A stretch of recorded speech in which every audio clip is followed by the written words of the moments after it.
Hey everyone, how's it going? Welcome to the Know Your Gear QA podcast, episode 318. And that's about as professional as this show will get for the rest of the couple hours. The intro, and that's it. After that, it's just whatever the hell it is. It's us. It's today. It's us gear geeks and nerds. I was gonna say GERDs, gear nerds. I'm gonna try to not make up words today. Well, we have so much stuff to talk about. I have loaded questions from throughout the week that came in through the Know Your Gear podcast website. I have early, we call them, super geeks. We're going to call you guys the super geeks. Come a little early. I don't know why I keep using the word geeks. Maybe it's on brand. I'm not sure. Anyways, and let's just get into it because I'm already seeing stuff. Jeremy says, when are we doing the Parker Fly video? Pretty soon. You're talking about where I'm going to actually do the whole Parker Fly video. That video will be pretty soon. It didn't get pushed back or anything like that. It's a lot of information. And if you guys watched my Rickenbacker video this week, sometimes when there's just so much stuff, some guitars are easy, right? You just go through the steps of like, here's, this is the wood, it's wood, and setup, neck, you name it. But sometimes, these guitars get really involved. And, the $1 million question for me is, do I make a 40-minute video documentary about this, or do I keep it to the 20 minutes? Whether you guys realize it or not, some of you haven't seemed to, because the numbers don't seem to indicate no one's reacting to it in a negative way. The videos have almost extended by an average of 7 minutes longer than they used to be. And the used to be videos were at least 10 minutes longer than the original videos I used to do just a couple years ago. So the videos are getting longer and longer. And I love it. And I hope you guys like it too. But it's like at some point, we're like, when do we tap people out? Like, okay, look, I didn't need to know the history of this guitar's life. So like I said, I'm on it. There's some other videos that I just got to clear out of the the hanger, so to speak, and get that done. Grumpy Mike Guitar says he's digging the red Dano behind me. Yeah, it's really cool. I'm yelling in the mic, so I guess. Yeah, it's really cool guitar. As you know, I'm a big fan of the 59 Danelecto. It's like my favorite guitar, and it's a tough thing to talk about now because when I started making videos way back in 2019 about Danelectros and how much I love them, and maybe into 2018, 2019 about how I love that guitar. I talked about the fact that I honestly think it's the most inexpensive high-end guitar you can get. And let me walk through the logic, because otherwise it's going to sound like I'm talking crazy. When I think of, I want you to just go with me on this. When I think of like a rock star, on stage in front of 50,000 people, and you think about, the rig rundowns, that they do on videos, and you think about going through these rock stars' rigs, and any rock star, doesn't matter who, and you think about the guitars that you would think to see in that rig, okay? Sure, you're going to see American Fenders, custom shops, vintage Fenders, vintage Gibsons, custom shop Gibsons, PRSs, and so, you name it, right? Custom made in Japan, Ibanez's, high-end guitars of all sorts. And then you just see it constantly. You see a Danelectro. And I don't mean like an old vintage, some of those too, right? But I mean like a made in Korea, and at that time, $349 Danelectro. The problem with my whole analogy was for $300-400, that was one of the best guitars I think you could buy for the money if you wanted something iconic, not just a copy of something. It is what it is. But now they're like $700. And so that's like, that's real money. I mean, that's nuts. So it's hard to praise them like I used to. As much as I love this guitar, $799, I think it's still a great deal. And I was actually watching a Tone Talk. Actually, I wasn't watching it. I lied. I was listening to a bunch of Tone Talks. As you know, I've been traveling a lot lately. I'm like way more than you know. In fact, I put more miles on my truck in the last month than I did the year before. But I was listening to a bunch of podcasts from a bunch of different people, and I was listening to Tone Talk, and Lindy Fralin, of course, was doing a Tone Talk, and he was talking about how he loves Danelectros and how amazing they are. And I was on par, and he said the same thing as or I say the same thing as him, which is one of the best guitars I think. If you want something unique and fun, it's got a sound of its own. It's not trying to be anything else. It's its own thing. So that was pretty cool. And yeah, like I said, I really enjoyed the Tone Talks. I'll tell you a funny story. We'll start it off with a funny story. I put a link down below. I want to warn you. There's a little warning on there on that link. When you click this, it's a video. Look, I'm sure everybody can handle it fine, but just if you got any issues, don't click it, especially until I tell you what it is. So now I can probably talk about it. There's a couple things that are exciting since it's Father's Day weekend. I'm going to talk about some stuff, but one of the things is that, yeah, it's been a crazy, hectic month for me. It's been super busy, the busiest the channel's been, and ever, not since anything. It's never been this busy before. And the Mrs. Gear, whatever, Mrs. McKnight, the wife, she's been gone pretty much all month for a family emergency, taking care of family members and doing stuff. So it's I've been running solo, but what happened was I think she needed a break. So I drove to New Mexico last weekend, like same thing as the week before. I left the show and I drove to New Mexico and took her out to dinner and took her hiking. I think she's texting me right now, probably telling me not to tell anybody this story. Yeah, I'm gonna. Okay. She's actually asking me something else. Okay. So about giveaway. She wants to make sure how we're doing the snark giveaways. We'll talk about that later. Don't say snark in the comments. You probably just disqualified for all the. Anyways.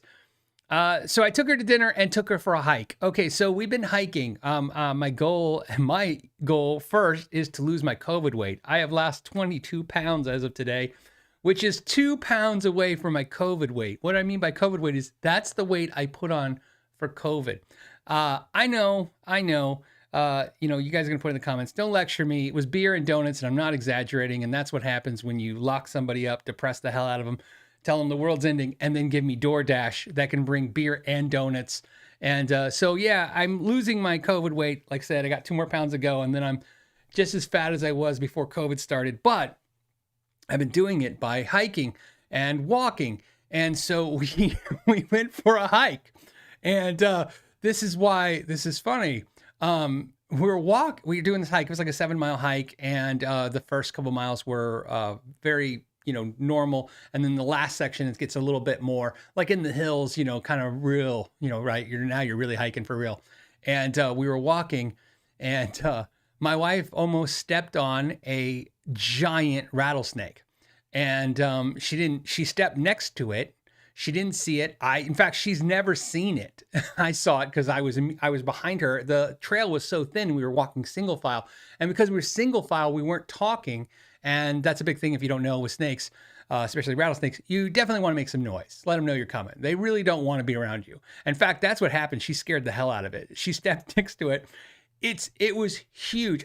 This is my 3rd or 4th rattlesnake I've seen. This is the biggest one I've ever seen. In fact, I put a video to a rattlesnake that's about the same size as the one we saw and how it exactly reacted. That's what I put the click to the video. If you're curious what a rattlesnake does when you step next to it, it's exactly like what I put in that link. And so of course my wife heard it because it just, it hisses and it rattles, and it's a big snake. So it's not quiet, it's loud.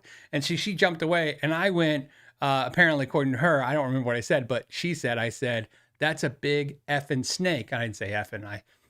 So I said, that's a big, I go, that's a big effing snake. And then she jumps, and then I just taking steps back, like, let's leave it alone. And then so we decided to do a different route and finish the hike. My wife said, though, the funny thing was that she's lived in Arizona pretty much her whole entire life, and she's never seen a rattlesnake. And of course, she went to New Mexico to see her first rattlesnake. And like I said, I've seen 2 or 3 before this one, and they were always normal size. This one was a big sucker. And I never realized that I knew the rattle gets bigger. I never realized it goes deeper sounding.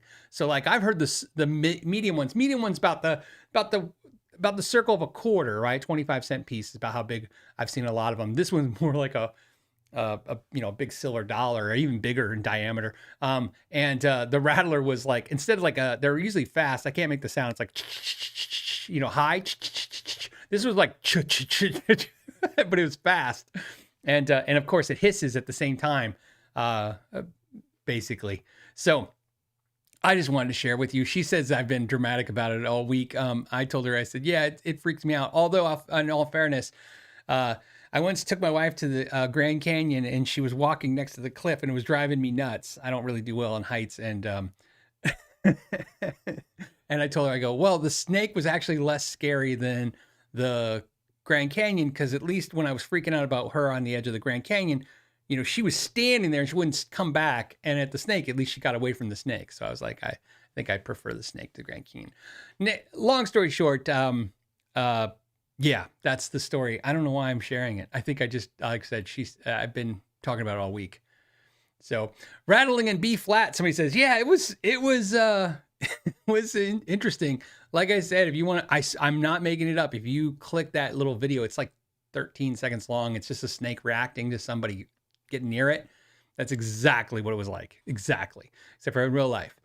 And in all fairness, so just because I want to be clear, at no time did it seem like it wanted to harm us. It really seemed like it's they're not aggressive that way. They really, that's why they're rattling and hissing. They don't want you around. They want you to go away. And we did exactly what he said. My wife, I'm just going to tell you what he said. I'm not going to curse because my wife cursed, but because it's a show. But my wife said, that snake just told us to F off. That's it. She's like, F off. That snake wanted us to go.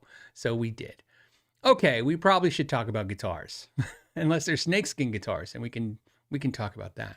Let's I don't even know how I got sidetracked so bad.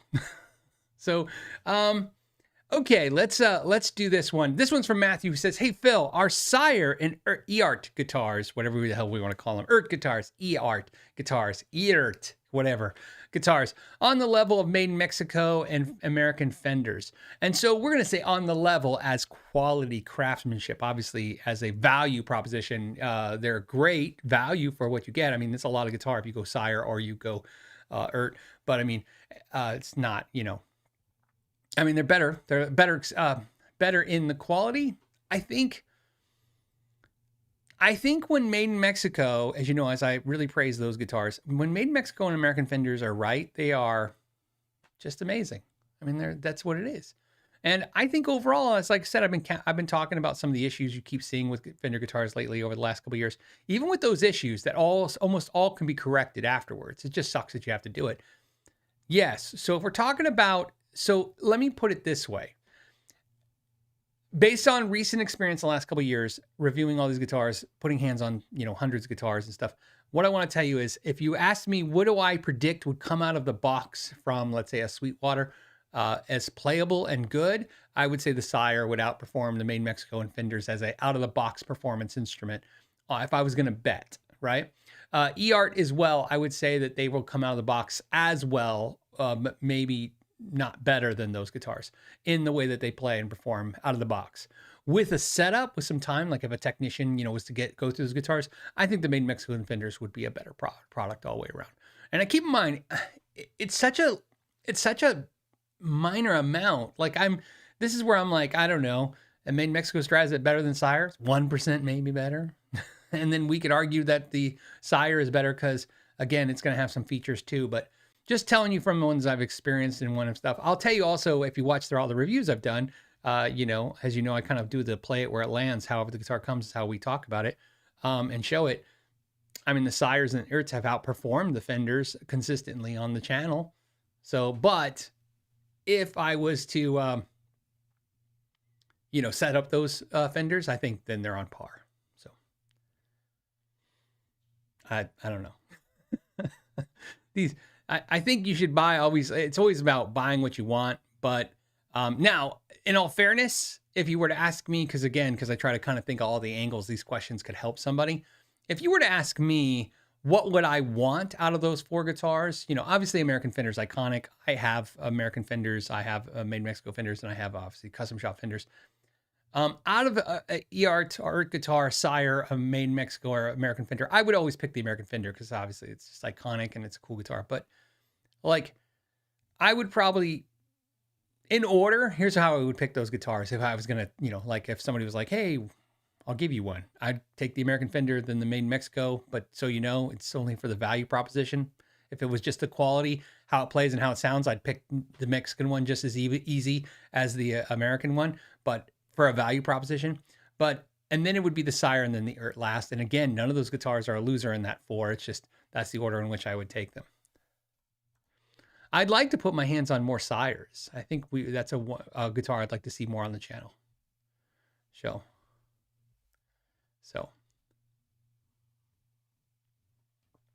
okay. Let's see. What else? We have...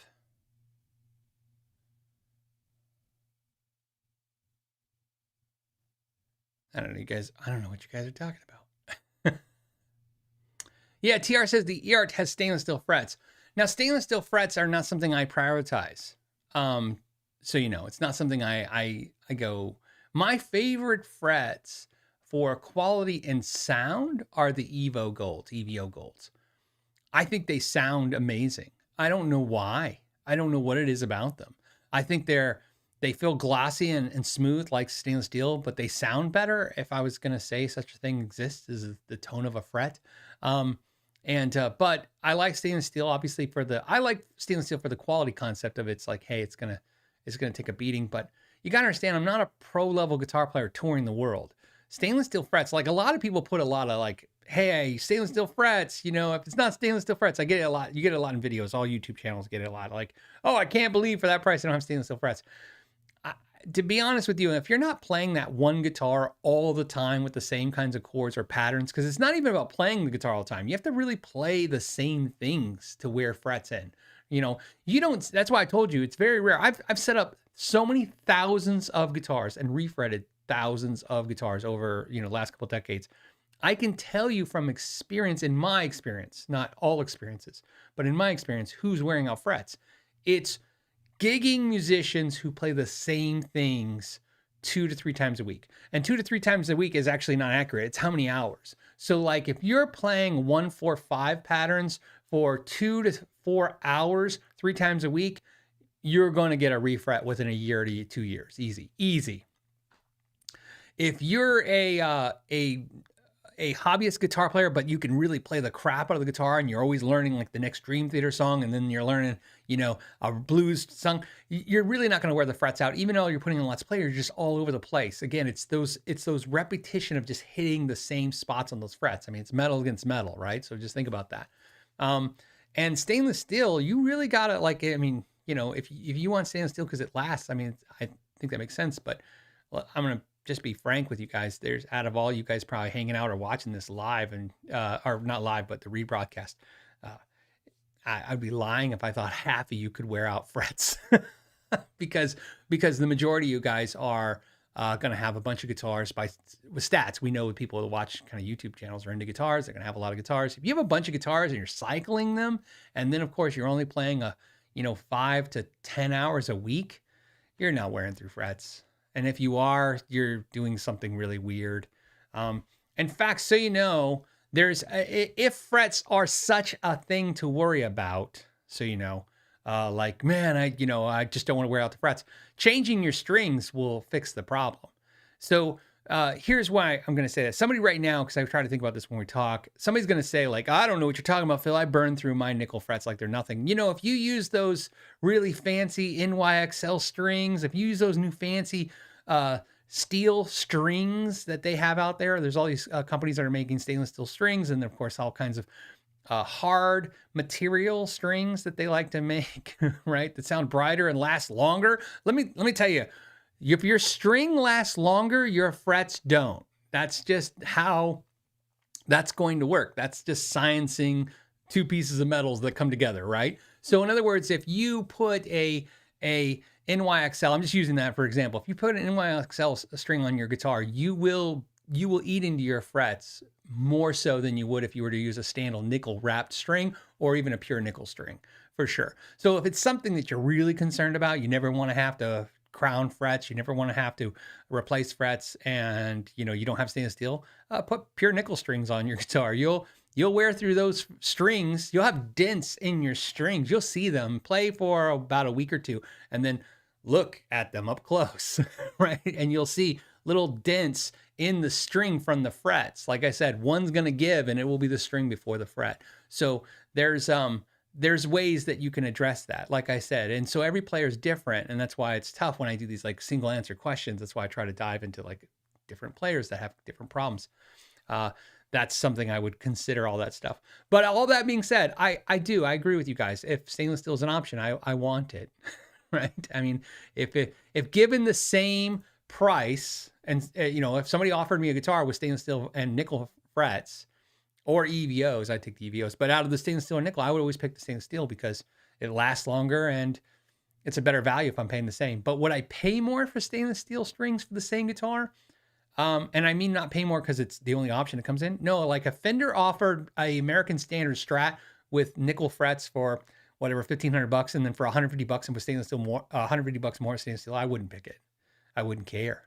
I'd rather have my $150. I know I'm not going to wear through those frets. I've worn out in my personal collection. I wore out the frets on my Mira, so I got refretted, and I wore out the frets on another guitar. That's it. And to be honest, once I did that, I was like, because I realized I was like, yeah, I was playing the guitar all the time. I was playing the same stuff, what I just told you. And then I was like, yeah, you know what? There's a bunch of guitars here. Why don't I just divide up my time? So, yeah, TR says strings are cheap versus frets. Absolutely.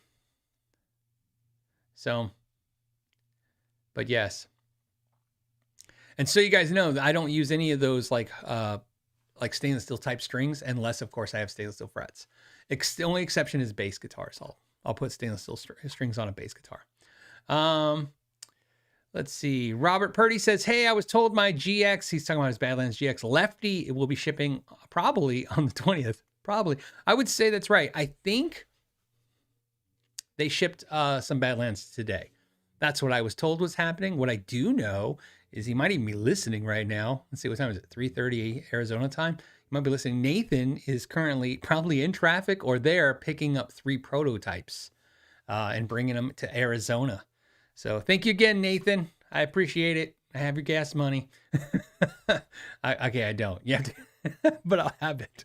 But anyways, yeah, so he's picking up prototypes. Those prototypes were supposed to ship out today, but Nathan's grabbing them, so bringing them. That's great. I am leaving Father's Day. For Father's Day, what am I doing for Father's Day? For Father's Day, my wife is taking me to Sweetwater. Kinda. My wife is taking me to Sweetwater. It is Father's Day weekend, so I guess those two things are true. But actually, I'm going to Sweetwater for Gear Fest, so I'm going to be there.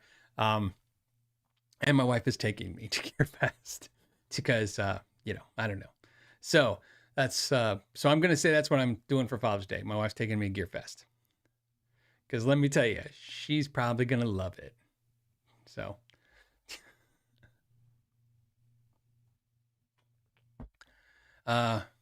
Okay. What are we doing? What are we talking about next? I got more subjects. Don't worry. We're good. Okay. Clyde wants to know, he says, hey, Phil, I'm kind of scared to order gear from other countries. Do you ever? Do you never? The way you're saying it, gear from other countries, like, do you mean like, do I order new guitars or amps or pedals from like other countries, like Europe or Asia, from like the manufacturer, right? Like if I was to have, not very often, but I would, right? I guess I would. But if you're talking about buying used product or like through retailers over countries, I don't. No horror stories, nothing like that. I just, generally speaking, it'd have to be something very, very, unique and very hard for me to get anywhere else. And of course, I'd have to want it so much so that I'd want to, sit through it. I have ordered a few things over the years from Canada, which isn't a big deal because it's right here, right? This is the United States and Canada, but it feels like it. Like when you order something from Canada, it feels like it might as well be in Australia. But that's the problem I have. It's like, I feel like every time I've ever ordered anything overseas, I never had a bad experience. It just takes so long. It could take a month. I've had stuff take a month, 2 months, you know, it's just crazy. And then, so, you know, other times I've had stuff where it shows up in 2 days because they shipped it by air. But for the most part, I don't order overseas, but there's no, like, it's not from a, fraud fear or a, some, kind of thing like that. It's just more of a, yeah, there's nothing really that's overseas that I can't get here, that I want. So Dougal Dog says shipping is a killer on foreign purchases when you live in Australia. I think everything is more expensive in Australia. So Flubidu says I ordered a Maybach from Thomann, no problem. I ordered some Harley Bentons from Thomann and some came damaged, but other than that they're fine. But the other ones are fine, I should say. Other than the other ones were fine. So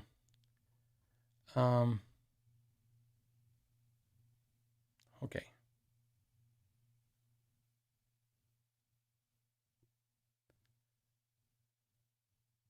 Okay, hold on a second. Sometimes I'm jumping around the chat. And if you're directing to the moderators always tell you, if you're directing towards me, put a question mark at the beginning. Richard wants to know, are stainless steel frets more difficult to work on? No. I mean, yeah. No and yeah. More difficult. I don't know how to really gauge that. I mean, I've been told things, look, everybody says this crap. They just regurgitate things they heard. Like, oh, it wears on your tools. And so I would talk to like all kinds of factories like, oh, it really kills your tools. And they would say, well, we don't really use files. We use sandpaper and sanding blocks. And you're like, oh. And they go, so we might go through it, but sandpaper's cheap and we have stacks of it. And I go, oh. When I'm working on them, when I free fret guitars, I will generally refret a guitar with stainless steel just because it's there, it's available. And one day I just said, screw it. And I bought a ton of stainless steel frets in all different sizes. And said, okay, that's just the material I have, right? And you got to understand, like a lot of stuff I purchased when I was still repairing, when I had a repair shop. And of course now, because I have the YouTube gig and all the other stuff going on, I don't go through materials like I used to, obviously, right? And so I just have a lot of stuff from years of accumulating all this stuff, so I keep it. But no, like if you ask me, like, is stainless steel a little harder to cut? Yeah, I mean, it's a little harder with your nippers. You got to like squeeze a little harder on it. The file, as you hit it, maybe it catches. The only problem I've ever had with stainless steel frets, me personally, is I feel like sometimes they catch me with, because they have the corners and you'll scratch you a little bit because it's not as soft to round off as fast. But no, there's nothing about it that's, problematic. I mean, again, it's not as easy as nickel, but I mean, it's not much more difficult.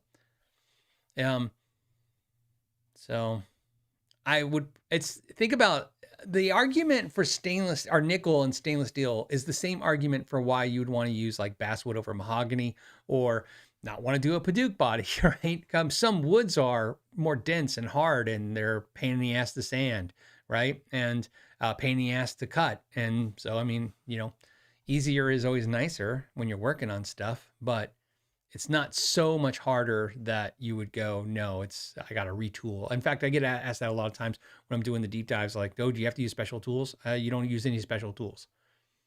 And I switched almost doing all titanium frets at least 4 or 5 years ago, and I have not replaced a single file yet. And so, I mean, but again, I'm not doing it in high volume. So I think maybe in high volume you'd have a problem, but not in the levels like a normal place would do it, I think. Vintage Amp Guy wants to know, does a double acting truss rod or dual action truss rod really make a difference? It does if the guitar neck is not that great. So, here's, in my experience working on these guitars over the years, or experiences, I shouldn't say experience, it's the experiences, my little different. When the neck is really good, it doesn't even really need a truss rod. I mean, for the most part, it may need something to stiffen it in there, like a carbon fiber rod or something, but some necks are just beautiful and they don't move. I've said this before, my PRS Mira that I love, that neck moves. If I turn on the lights in this room, that neck just moves. It's just always been that way. It's temperamental, but I like the guitar. That's the downfall. Some of the guitars I like I wish right? I wish I could like a guitar just because it's perfect and it stays in tune and all the boxes get checked. But sometimes that's not what draws me to the instrument. It's sometimes the feel or the sound or whatever. And then I deal with the other problems because it's those things sound great. You know, but no, you don't need a dual action truss rod. But what's nice about that is when I'm working on the guitars, it really makes life easy for me, because when you have a problem neck, you can kind of force that neck to do what you want it to do a little easier, right? And really the only thing that's very rare do I ever see guitars that if you loosen the truss rod, they don't go straight, right? It's very rare when the truss rod is loose that you still have some back bow. And that's what you want the dual action truss rod for, right? The dual action truss rod is, it basically, obviously, as you tighten it, it pitches the neck back, right? Causes the back bow, which is what all truss rods will do. But a dual action one, when instead of being fully relieved, if your neck's not straight, if there is somehow it's still got back bow, you can then force it straight, right? Or force it to give it the neck some relief and maybe help your playing. I was talking to, I believe I was talking to Dylan Talks Tone a while back, and he was talking about how the guys at Texas Tones like all the necks to be bone straight, and he was saying all necks should be straight, or he was saying they said that all necks should be straight. And I said, well, in a perfect world, I've talked to the guys at Texas Tones, Matt and those guys, and remember their experiences in building guitars. So we had a conversation once, and it was a really funny conversation. Matt and I were talking, and he was talking about a problem with a neck, and I said, oh, this is how I would fix it. And he's like, I'll just make a new neck. And I go, oh yeah, I don't have the facility to make a neck. So yeah, I fix things. So I'm a tech where they're builders, like, and that's a different mentality. Builders were like, hey, it's just easier to start from scratch. Where I'm like, I can't start from scratch, so I got to fix it, especially if somebody brought to me. I'm not building it from scratch. So same thing with the truss rod. Sometimes like that neck just isn't pitching correctly, or maybe a little relief in the neck will fix some other problems. And so ideally, that dual action truss rod is really nice because you can, kind of like I said, make that neck do the thing you want it to do on its own. Okay. All right. Hold on a second. Just again, seeing.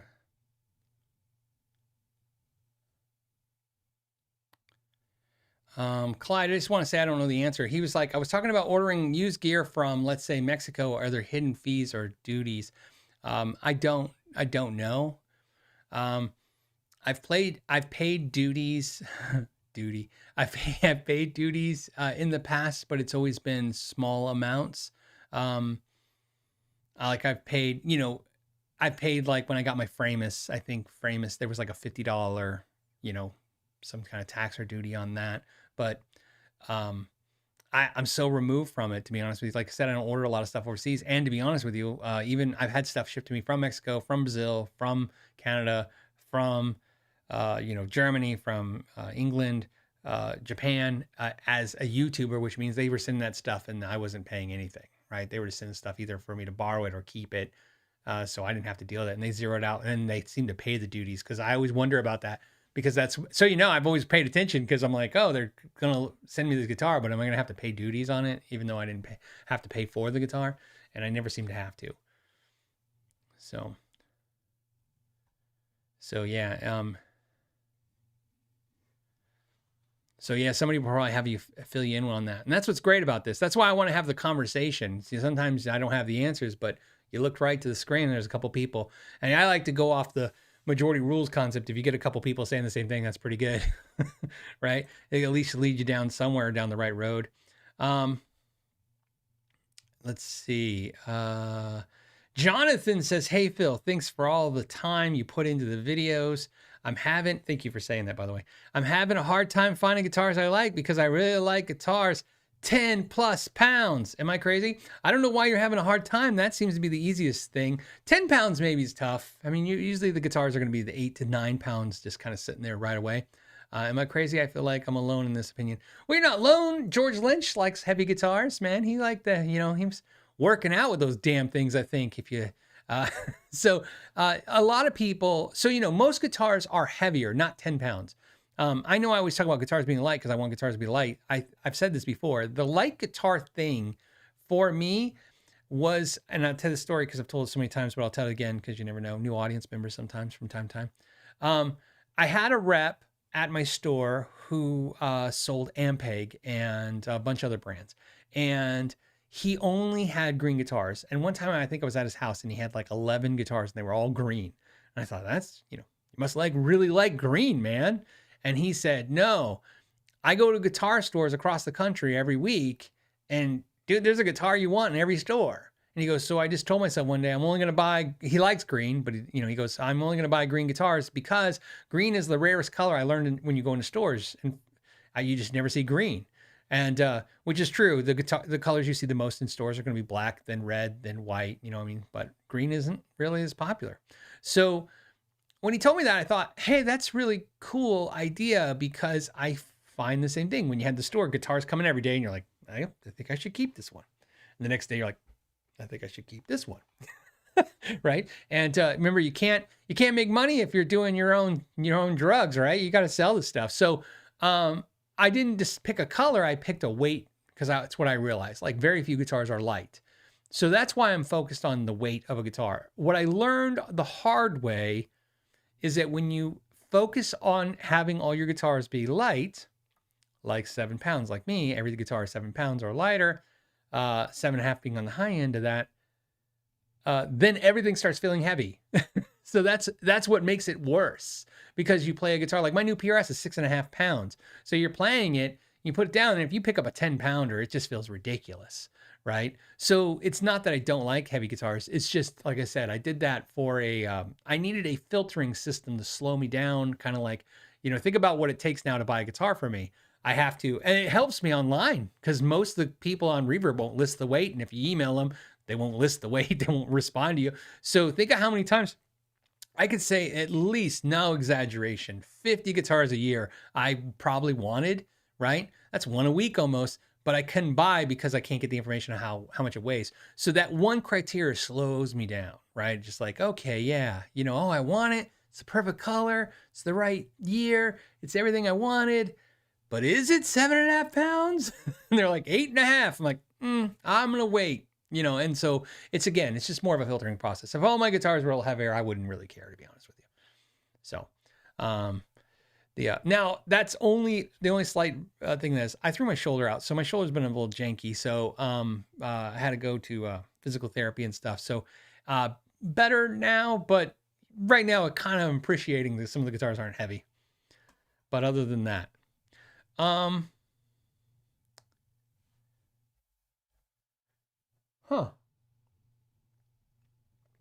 Okay, what are we doing? We have a question that came in this week. It was a really good question, and it was a really interesting question. It was, here it is. Let's pull it up. It says, Phil, Epiphone prices have gotten really, really high.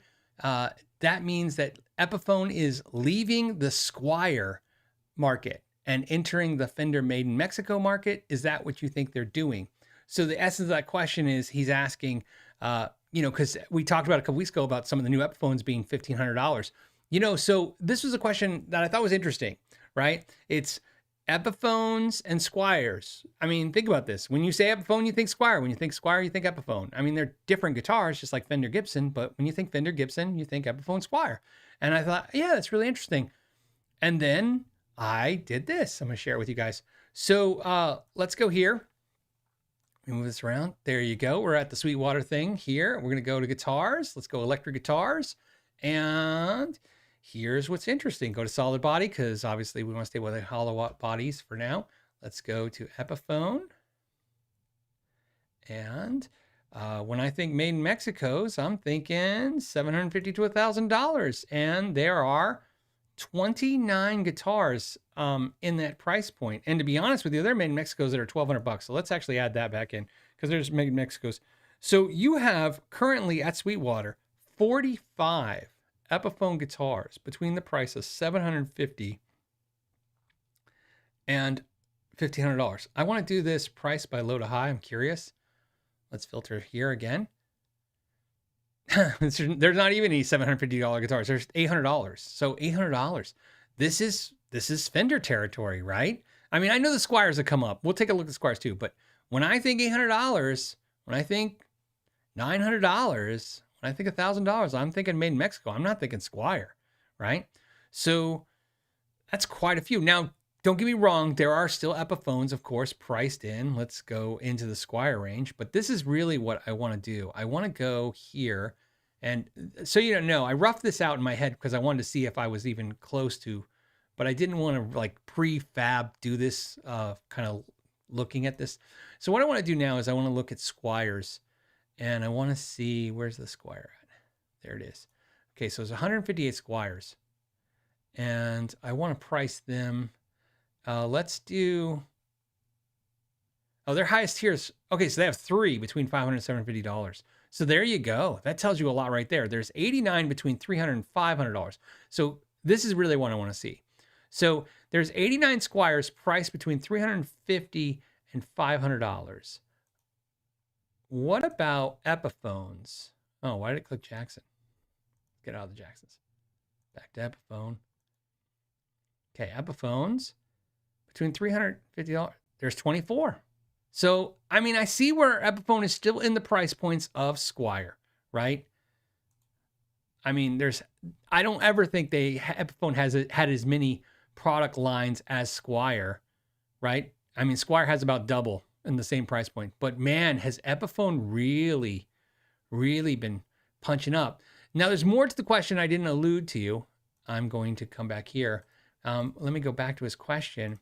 So he had more, I'm paraphrasing, because sometimes when they send me the questions through the website, it's like 4 paragraphs, and I gotta just grab the high spots. Basically, the question is Epiphone leaving the fight with Squier to just go to Fender Mexico? I don't think that's true. From there, I can tell Epiphone is still making a lot of product that would compete with Squier and keep it in that range. However, it definitely seems like Epiphone is really pushing price points up to the point where they're in the made in Mexico pricing. And then, of course, probably aligning itself against Schecter and, LTD and all those other guitars that are in those post $1,000 price points. It's really interesting stuff, to say the least. But I like stuff like this because it's a, we tend to say things, but man, I knew that Epiphone had a couple expensive models, so that's why we talked about it. But when I was looking online, I didn't realize so many of the Epiphones are expensive. I reviewed the 59 Epiphone Les Paul that was $1,000, and I thought that was probably the highest expensive one. And now I can see here it's actually was only $100 more than what a ton of the average ones were going for. So yeah, and then Trick or Treat AZ says Epiphone has gone really crazy with their signature lines. I think I've told you this story when Chris took over Squier, I think in 2005 or 4. I don't know if he's still running Squier, but when he took over Squier, he had told me, I told him once at the NAMM show, I said, hey, I think it's about 2005, 2006. I said, man, Squier's really up the game. And he's like, yeah, he goes, we're really trying to make Squier like Epiphone, more of a premium type product, a good product instead of just a student grade instrument. And I think Squier's really come a long way, and just like Epiphone, and they've really created that. But I'm wondering now if Epiphone's trying to ditch the student grade instruments and become, more of a mid-pro line, if there's such a thing. When I say pro student, you're talking about price points and where you are in your guitar journey. I think Epiphone's trying to be that, not your first guitar, your next guitar, after your first guitar, right? And that's how I kind of look at stuff. Like when I think of Fender Made in Mexico series, it's very rarely, sometimes if you're lucky, your first guitar. It's usually your next guitar. You get your Johnson, you get your Stag, you get your, Squier, right? Epiphone. But I think Epiphone really is kind of, and why I find that interesting is Epiphone is going to really kill because, man, they're all made in China, which means it's a lot cheaper to make than Indonesia and Korea. And so think about this. I was looking at some of the Epiphones and they were pricing the same price points as some of the Schecters that are made in Indonesia and Korea, mostly in Korea at that price point. And say what you want, it's a lot less expensive to make them in China than it is Indonesia or Korea. So it was really interesting to see that Epiphone can command prices. And obviously at the higher volume that they're doing and that type of manufacturing, they're going to have a bigger profit margin. So it's really cool. Really cool to see. So I like that question. It was interesting. I pose it to you guys. What was his core of his question? Is Epiphone leaving the fight with Squier to go after Fender Mexico? Is that what you guys think is what it is? And then, so my question to you guys, because there's so many of you that are players out there that have all kinds of guitars, are you guys, if you have Made in Mexico guitars, do you consider Epiphone to be an equal to that guitar? So if you have a Made in Mexico Strat or Tele and you're thinking, I want a Les Paul, is that what you're thinking? Get myself an Epiphone Les Paul, let's say a $1,000 1959 Les Paul Epiphone, and that guitar sits on a wall next to, let's say, a Players Strat and Players Tele, and those are equal to you? Is that how you're looking at them? I think that stuff is interesting. I know it's more of the market side of the guitar world, but I'm curious. I'm always curious about that because I love Epiphones, but I still don't see them as Made in Mexico Fender level instruments. And I don't mean by the quality, just like I don't see them that way. I think of, if you have Made in Mexico Fenders, and you're looking for Les Pauls, you're going to be looking for like a Les Paul Studio, right? Or something like that. Or a Les Paul, like some of the stripped down Les Pauls and SGs where they don't have finish. But I never thought about the fact that Epiphones are now leveled up with Made in Mexico Fender. Really interesting. Be interesting. And is it really happening on purpose? In other words, is Epiphone pushing price points to, because remember, they use price points not only because of the cost of things, I mean, there's a factor of that, but they use price points to also change your perception of things, right? When you see stuff expensive, you're like, oh, it must be good. It's expensive. I hate that we all think like that. So, and somebody's like, I don't think like that. They're either lying or they're lucky. Okay. Why can't I? Okay, let me pull up some more questions here. How are we doing in time? We're doing good. Okay, Andrew says, hey, Phil, wife and I just had a daughter. Congratulations. Yesterday, really congratulations. Any advice for a new dad on how to balance making time to play with the realities of fatherhood? I said this advice before. I'll say it again. It's like 300 episodes. Sometimes stuff comes around, but maybe it was a couple years ago. The first thing I can tell you is what I did when I became a father is when you first get the baby, and you're going to get your wife on board on this, but you need to play guitar when the baby's sleeping, when the baby's awake. Play the guitar. What I learned, what I was told, and it ended up being true, is that, basically, babies are, they'll just kind of learn their environment. So you just play guitar. Don't rock out, man.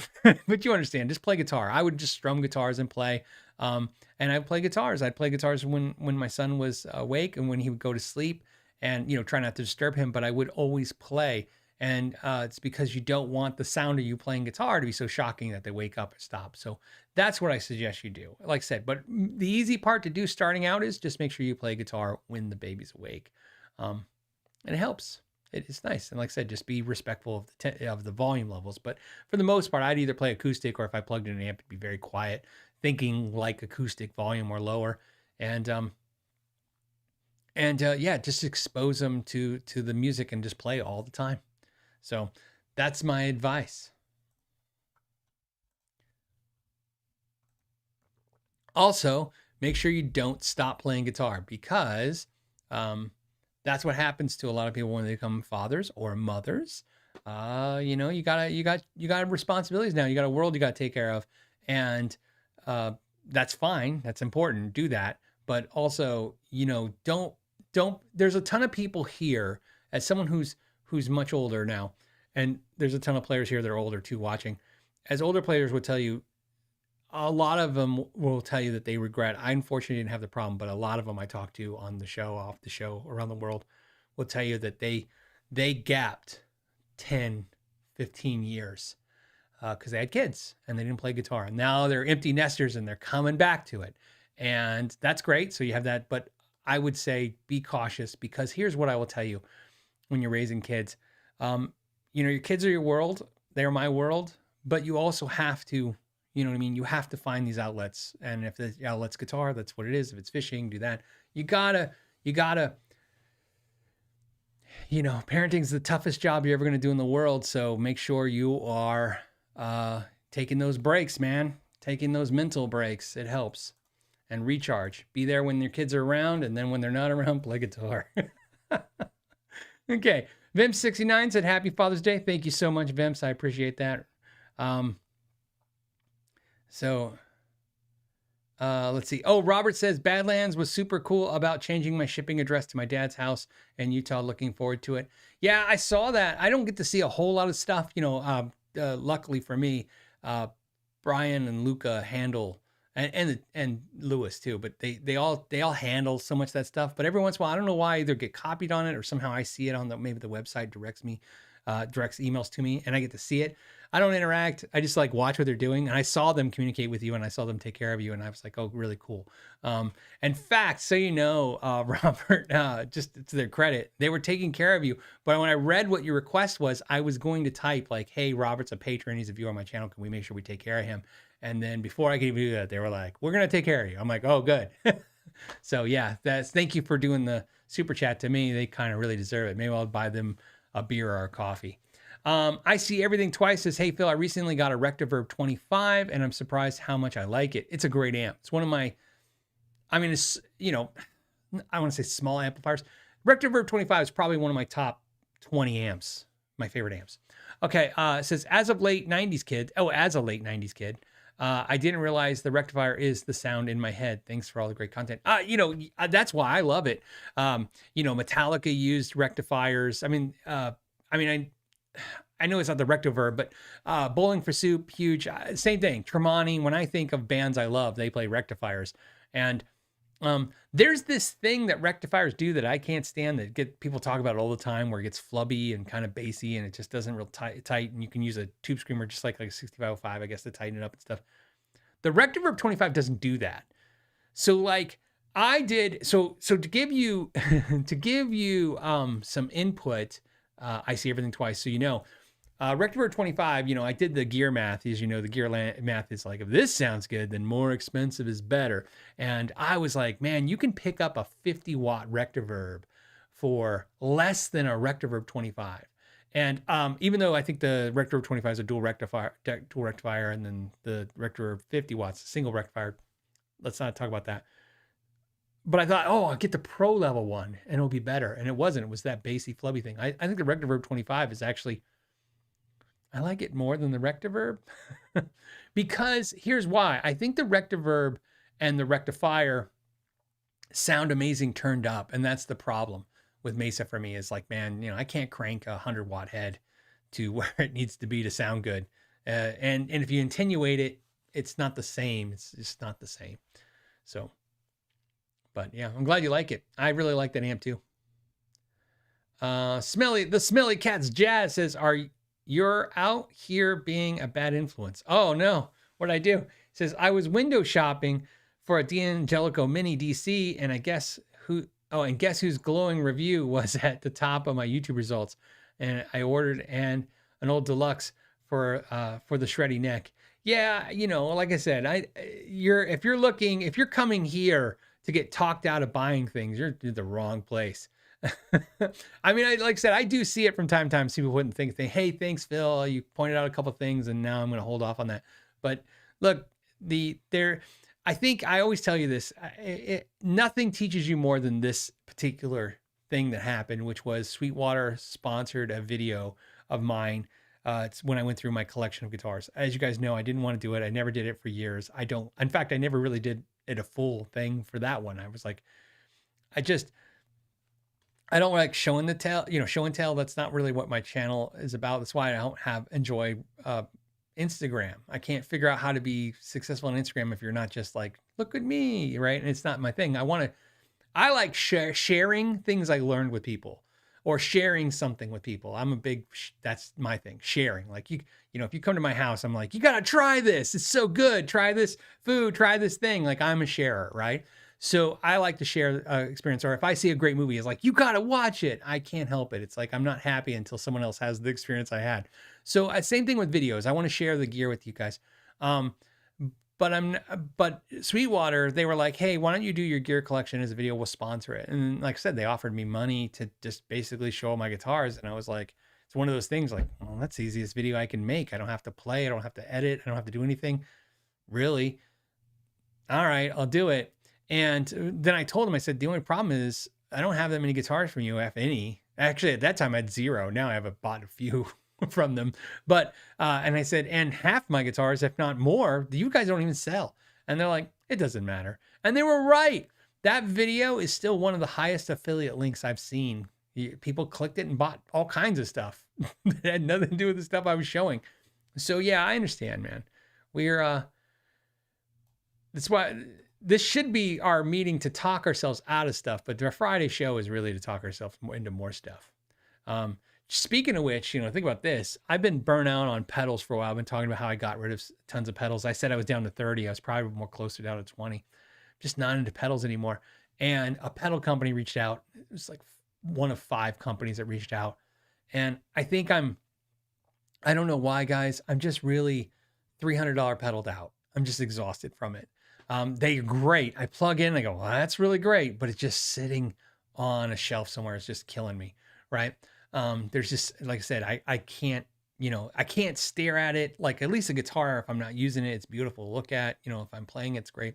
And a company reached out called Warm Audio. I can't tell you what I'm reviewing of theirs because it's coming out soon. But if you haven't heard of this company, I think it's ingenious. It's the most excited I've been about pedals in a long time.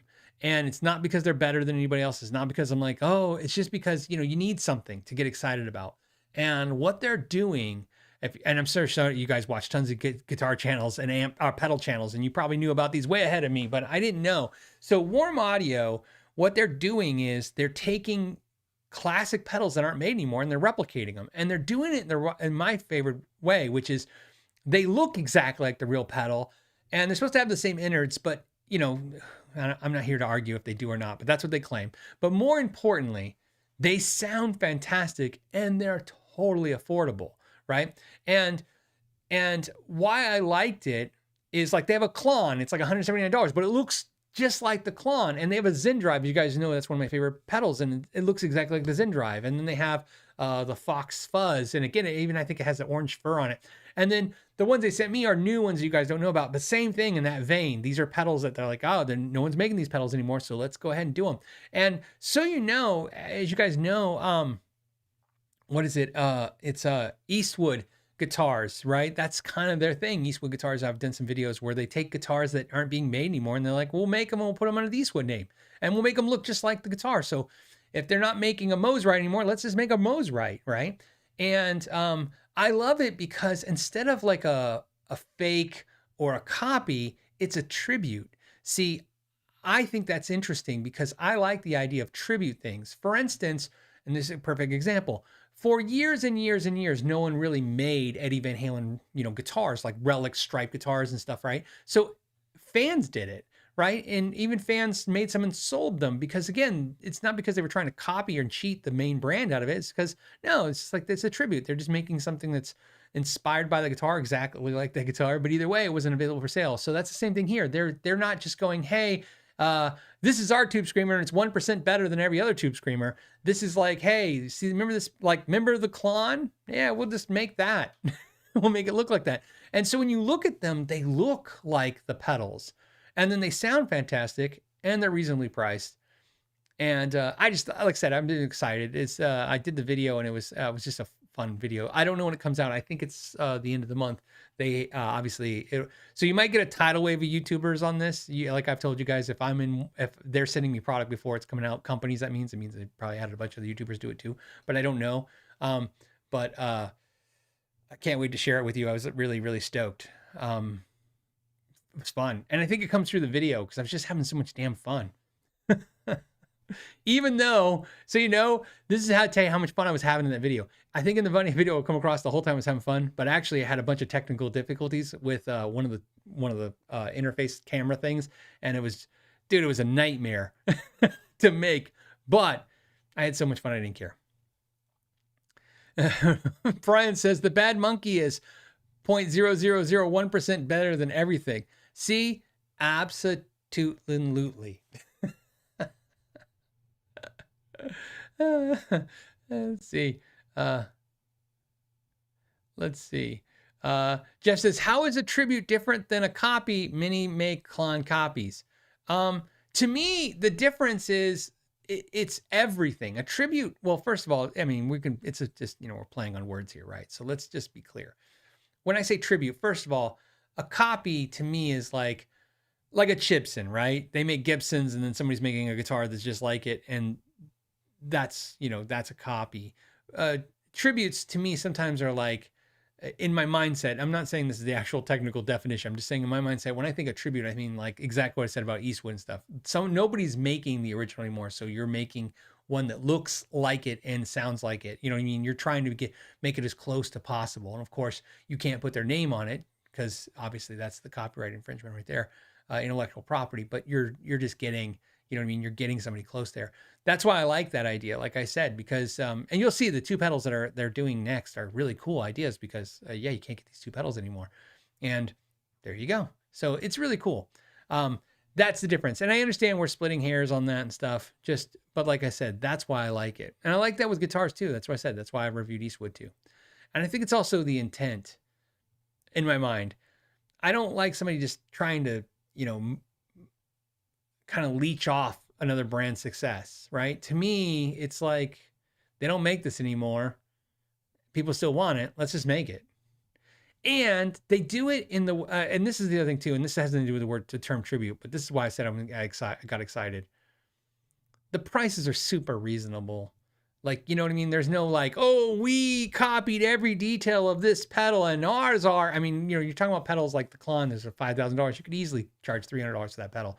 Instead, they're like $179. So just really cool. Like I said, I just like the idea of it. So I thought I'd share it with you, let you guys take a look at them. I should have put a link to Sweetwater's, but I didn't. Grumpy My Guitar says, and why not? Which guitar did you spend the most time playing this week? And through which amp? Oh, interesting. So, guitar I played the most this week is got to be the Kiesel Aries A2 because it's getting like 90% of my play time because I told you it's just really good guitar. I don't know which guitar I played the most, so I'll tell you what guitars I played this week a lot. Besides, I'm not YouTube, just personal. Aries A2, my new Heritage guitar because I'm putting in time into that, and and my Black SG. That's it. And of course, my Taylor acoustic, but for electrics. Amp wise, I play my Kemper a lot, still about 90% of the time.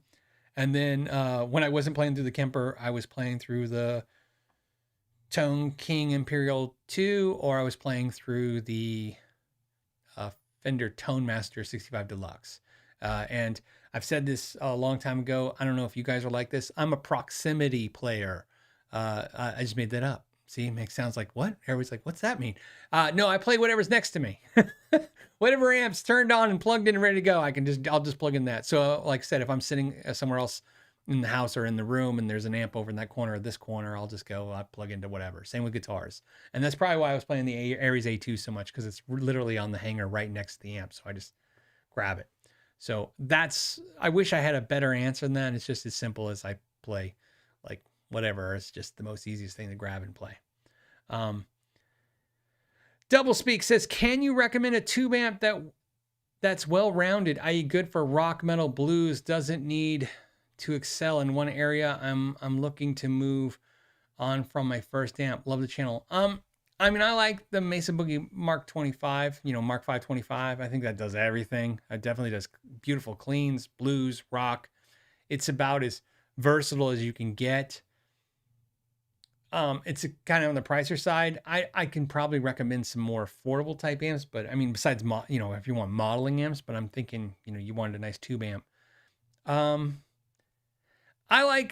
I love the Engel Fireball 25. I can pretty much, if you watch my video, I can do any sound with that amp. It just doesn't have reverb. That's the only thing. So that's another one I use. And to be honest with you, a lot of amps that I like that are versatile that I have, like my Bad Cat, Black Cat. I mean, that's as versatile as hell. In fact, I think the Mark 525 for me is the most versatile because I can literally coax any sound out of that amp. Whether it's, I can make it sound like a Marshall, a Fender, a Mesa. I mean, it's a pretty versatile amp. Some people say it's a little on the fizzy end. It is, but only, when you're using the kind of more the metal side of the tones. So I'm going to still stick with that amp. It's a really great amp. It doesn't need pedals or anything. So, I mean, and then Richard's saying the Fender Blues Breaker. He was saying metal, right? He said metal in that? Yeah, rock, metal, blues. Bass Breaker's great. Maybe metal, maybe. Yeah. I mean, to be honest, if Bass Breaker, if we're going to say the Bass Breaker, then I would obviously say the Fender Supersonic, because that's really good too. But to me, that's like in the high gain rock tone. I guess it's what you consider metal. I don't know. When I think metal, I'm like playing like, you know, metal. Down-tuned and angry. So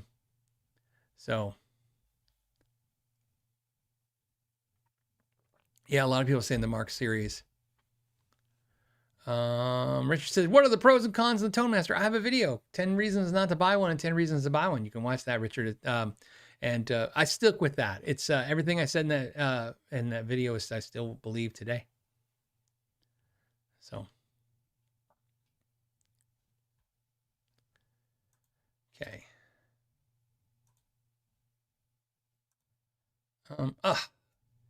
I'd be, I gotta say it.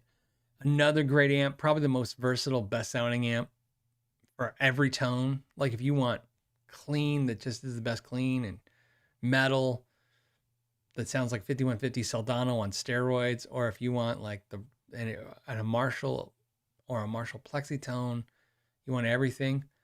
It's the Amplified Nation Amplifonics and Gain. That amp is just off the charts amazing.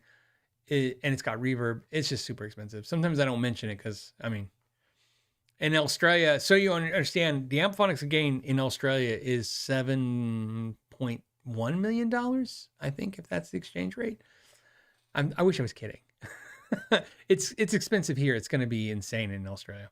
And sadly enough, I'm recommending, I think you're in Australia, right? I'm recommending Mesa Boogie, and I don't even think Mesa Boogie's in Australia anymore. I think they lost their distribution. So, but, so I'm trying to think, you know, it'd be helpful if you also don't get, you know what, Orange. You could probably get Orange amps in Australia, and they're very versatile too. You could definitely get rock, metal, blues, cleans. So that's another amp too. In Cortex says, hey Phil, Kloss is developing a carbon fiber Fender necks. Would you do a deep dive on replacing your J bass neck with a Kloss and contracts feel and sound difference? Love the fleece, so always wanted a CF neck bass, carbon fiber neck.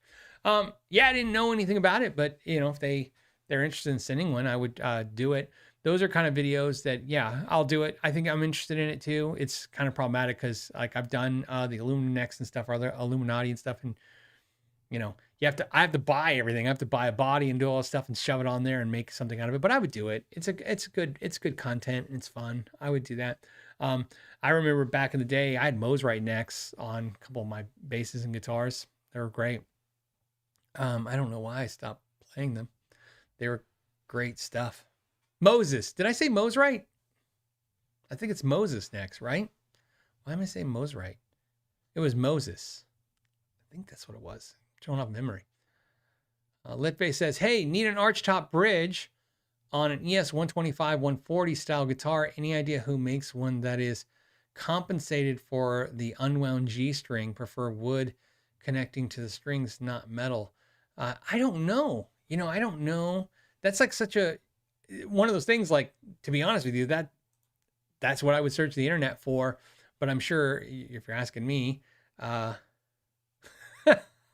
if you're asking, I'm not laughing at that. I'm laughing at the next question. If you're asking me, it's probably because you try to search and you're not finding it. I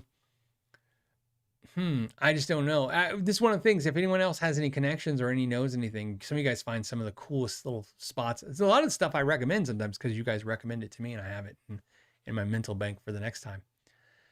Nathan just posted, hey, guess what I got? I'm assuming a bunch of prototype Badlands guitars. I'm going to assume that, Nathan. Drive safe. All right. Vim69 says, hey, I got a Moore. It's pronounced Moore, which is Chinese for musical ear. I did a video and they explained that. Anyways, I got a Moore Micro Drummer 2. Do I put it in front of the amp after the overdrives, distortions, or in the loop after time-based effects. I here's the problem. You're because it's a drummer, right? Micro drummer. So it's like a little drum machine that goes in your amp. What I would do is I would put it after all your distortions and overdrives, right? So on your pedal chain. So let me tell you how I would use that. I would run the drum machine last, because the drum machine's gonna, if any of those pedals are after the drum machine, the drums are gonna go through those sounds. So you want the drum machine to go in clean. You don't want to put it in your effects loop. You don't have to, because it's not gonna help anything. So I would just make sure it's at the end of the loop or end of your pedal lineup. There's really nothing besides maybe a tuner that could really matter to be after that, because there's no effects you want to run through the drums. So that's how I do my looping pedals as well too. They're always dead last. And the only time I run a looping pedal, which is different than your drum pedal, but the only time I run a looping pedal through the effects loop is if I'm going to actually use the distortion overdrives from the actual amp and not pedals. But in my experience of those using loopers, I really think if you're going to use loopers, you probably should use pedal effects, because running the loopers through the effects loop sometimes, it depends on the amp, is not very, very good. Even if it is, even if it is in the effects loop, it's not very good. Yeah.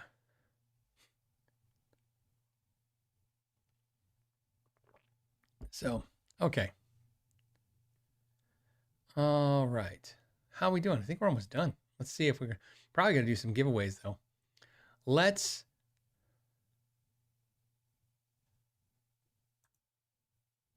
refresh this. Okay. So here's what we're going to do. We're going to do a couple things. First, let's just keep things fun. Let's do this. The first question we got today that was a super chat was from Andrew. Andrew, you just want a Snark. What? This is a Snark Air. Let me give the commercial. Snark Air with new rechargeable technology. So it's the Snark, but you can recharge it.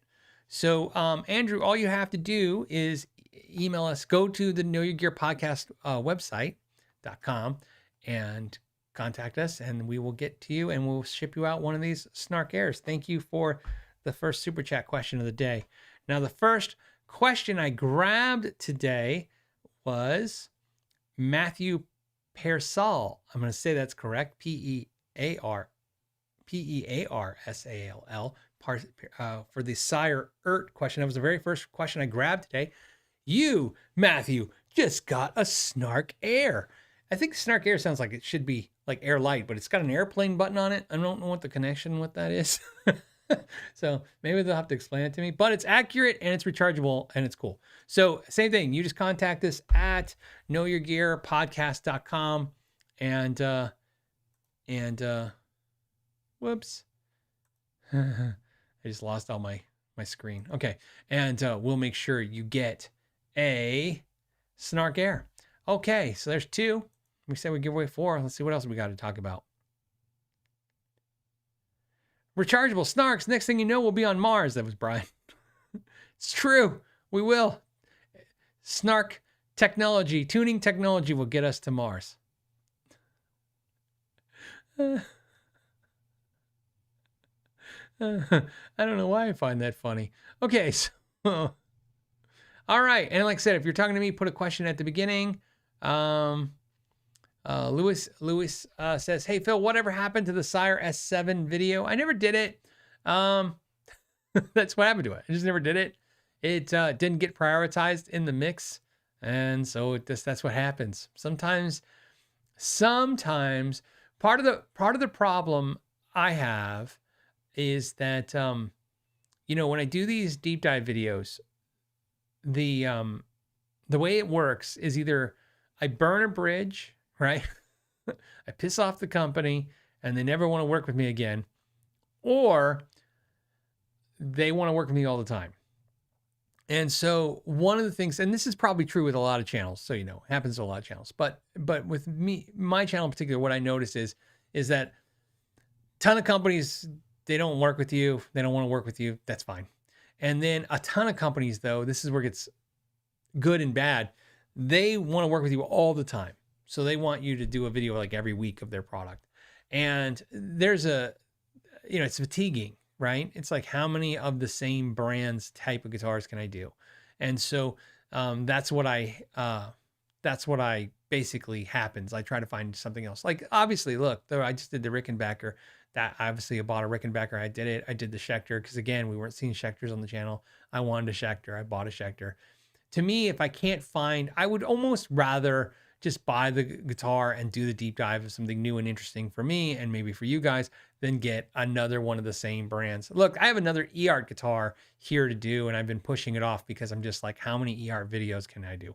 How many of the same videos? I've told you guys before, over and over again. Again, I'm always upfront about everything. The Chinese-based companies will definitely, they are the ones that get social media the most. Like I said, the American companies, for the most part, are dumb and they don't understand the free advertisements here. And I say that harshly to say that they're dumb because if you look at just what 2 years ago YouTube channels were charging for videos versus now, it's insane. It's 10 times more expensive now. And that was my point 2, 3, 4 years ago was, free advertising. Why aren't they taking it? And for some reason, the what do you call it? The Donner and Glary and Eart and all those companies, they jump right on it. They're fast. You can't even, with those companies, just if you guys do YouTube videos for most of those companies, whatever you tell them, they're just going to agree to it. They're just going to be like, yeah, let's get some more content on there. You do a video. I told you all those companies, Firefly guitars. Literally, I did a Firefly guitar. I go, everything about that guitar was a flat out lie. They lied about the wood it was. It was not the wood they said. It wasn't the pickups they said. It wasn't the guitar they said. Their reaction to that video was, let's do 2 more. And they just literally sent me 2 more guitars. And I go, let's do more. And I was like, okay. Meanwhile, on the other hand, I can just mention that I don't like the color of a guitar, and that's enough for one company to say, we never want to work with you again. Or better yet, I compare it to something else. It seems like that's a hot spot for a lot of companies. You just mention, like, for $800, you can also look at these guitars. And they're like, how dare you mention another brand while you're talking about our brand? It's weird. So that's what that was with Sire. Sometimes I like Sire. Like I said, Kyle, the guy who owns it, is a super nice guy, but I just didn't feel like, after a while, I was like, I don't know. I just didn't. It's a cool guitar. I'd like to do something else from Sire. I did their Les Paul. I did their, we were going to do one of the flame tops, but I just couldn't get excited about the guitar to do the video. That's what happens. I couldn't just get excited about it. And that's huge for me. It's huge. If I'm not into it, it's tough. It's a tough long video to edit. Talking about the stuff's tough, but man, watching yourself, for average video for me takes me 4, 5, 6 hours to edit, or longer. And by the way, for anyone else that's like, hey, sometimes I'll get people going, I'll edit your videos, I can do it in 30 minutes. Then I don't want you to do it, because I'm not editing. I'm not slow at it. There's just so many clips and cuts that have to be brought in. There's nothing to do it any faster. I've had tons of people try to edit the videos, and they do a better job, but they don't do it any faster. So, okay. Said, asking for Dougal Dog. Good day, Phil. 3 lesser known guitars. You have to buy one. Epiphone Nancy Wilson, Nighthawk. All right. Okay. Framus D series, Idolmaker, Hagstrum Swede. I did the Hagstrom Swede. So here's the deal. The Framus D series. So I did not have any good experiences overall with the Framus D series. So as you guys know, I reviewed one Framus D series guitar. It was a Phil X prototype. It was actually that guitar. I actually did a sharpen my axe with it. So that tells you right now, right? Like, I immediately went to a sharpen my axe and not a review. So it's like, we're going to fix this thing. And then it was a great guitar because it was the prototype. And one of the patrons bought it. I think they still have it. And they love it. But that guitar, then I went to put my hands on some of the actual production ones, and they weren't good. And when I talked to the guys at Framus, they're like, yeah, they're not good. And they're not happy. They were like, we're not happy with what's coming from the Chinese factory. And then that was the last. So since then, they may have made a lot of guitars, and maybe they've been improved, but you know, I can only go off what I've touched and played, and what I touched and played wasn't great from the production ones.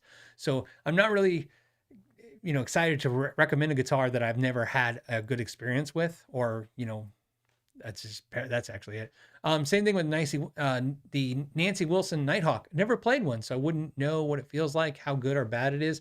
So again, you know, I know you're asking me for what I would like, so much what I recommend, but I'm gonna recommend what I like. And so, but the Hagstrom Suite, I've owned a couple, and I regret getting rid of them. I think some of the coolest things, Hagstrom has some of the coolest features in those guitars. I love them, and so of those three guitars, I would get the Hagstrom Suite there, which is probably the least popular of those three guitars. Maybe.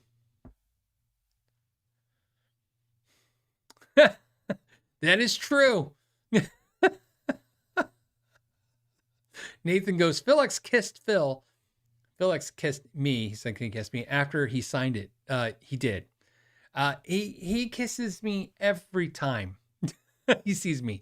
He hugs really, really intensely. So he's not a hugger. He's like a grab you hugger. Philix grabs, and then he like will kiss my head or the side. It's just, I don't know. He's just messing with me. But yeah, he's an amazing guy. So Felix is so crazy. So, you know, there's this picture out there, if you can find it, where he came up behind me and he draped his hair over my head so I'd have hair. And then somebody took a picture of it. So the picture is him draping his hair over my head so I have hair. Okay. All right.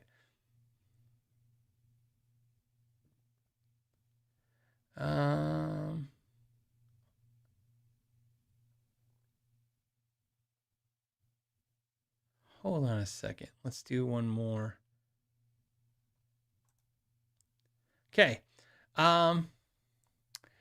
This is from Kevin. Kevin says, hey, our buddy at Marty Music. Oh, okay. Okay, Marty. Says he has announced that he has his own Epiphone signature ES335. Thoughts? And that's pretty cool, man. I mean, obviously, look, this is the thing, right? I mean, Rabir got a Music Man. I think, you know, I don't know. I feel like I'm on the wrong side of the fence to talk about this kind of subject. So I feel like if I had a new channel, like if I was new and on YouTube and I was talking about YouTubers and signature guitars, I would have more credibility, but also more importantly, I would be coming at it from a, you know, not so much of a filtered response. You got to understand, like, I don't know what the answer is. When I say that, I don't mean like, I mean, just walk with me, guys, on this. What I'm saying, and when I say I don't know the answer, I don't know. I have no idea what the hell this is half the time. When I say what this is, this YouTube gig I have, I explain it to people constantly.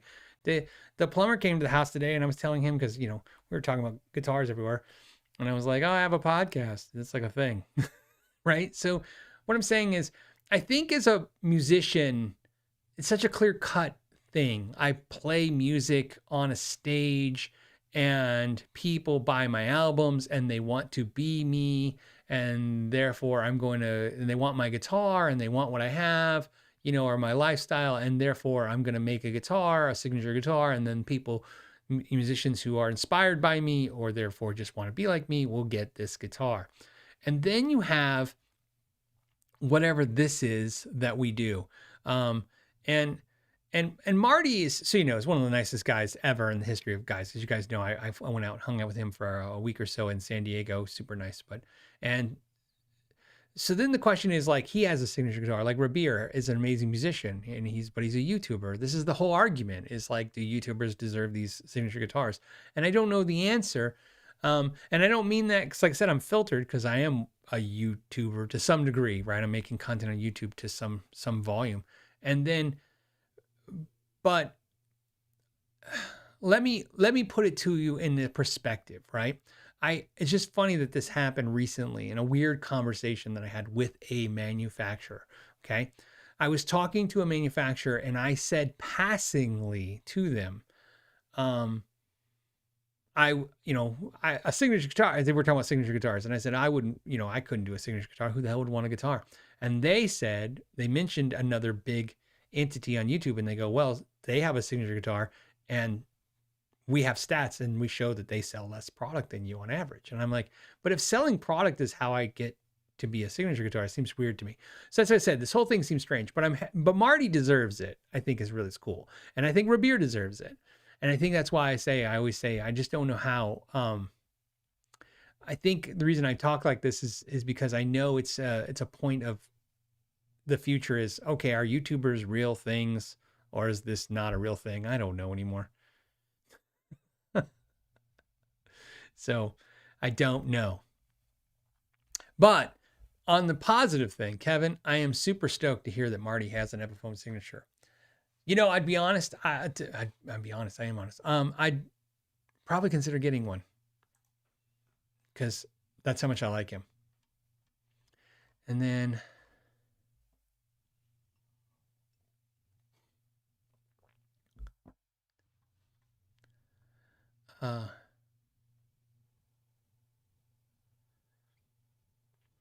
let's see.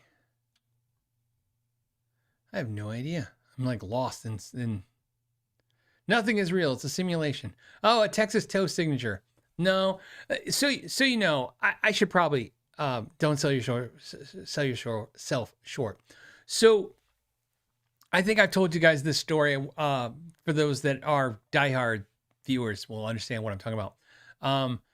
When the Badlands guitars came out, there was confusion. When I say confusion, not with you guys, but with companies. They were like, oh, congratulations on your signature guitar. And I was like, that's not my signature guitar. I'm just like I told you guys the story. The story is simple. It's like some friends of mine were starting this company and they needed some advice and help. And I gave it to them. And then at some point it was like, hey, look, you can't really pay me to help you guys. And, you know, because they can't afford it because it's a new company. And so we came up with this idea and I can invest a little bit and help it come to existence. That's kind of like the thought process, right? The reason why I tell you that story is because another guitar company was like, hey, well, we want you to have a signature guitar with us. And I was like, I don't have a signature guitar and I don't want a signature guitar. And this became a conversation for the last few weeks about doing something like that.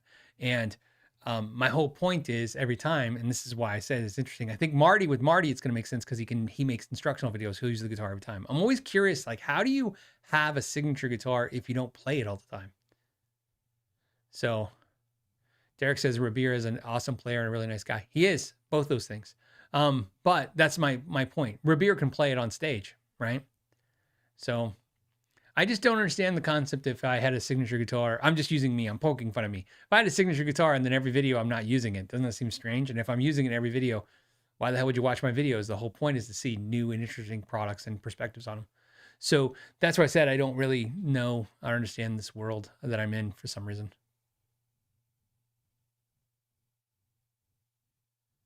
So,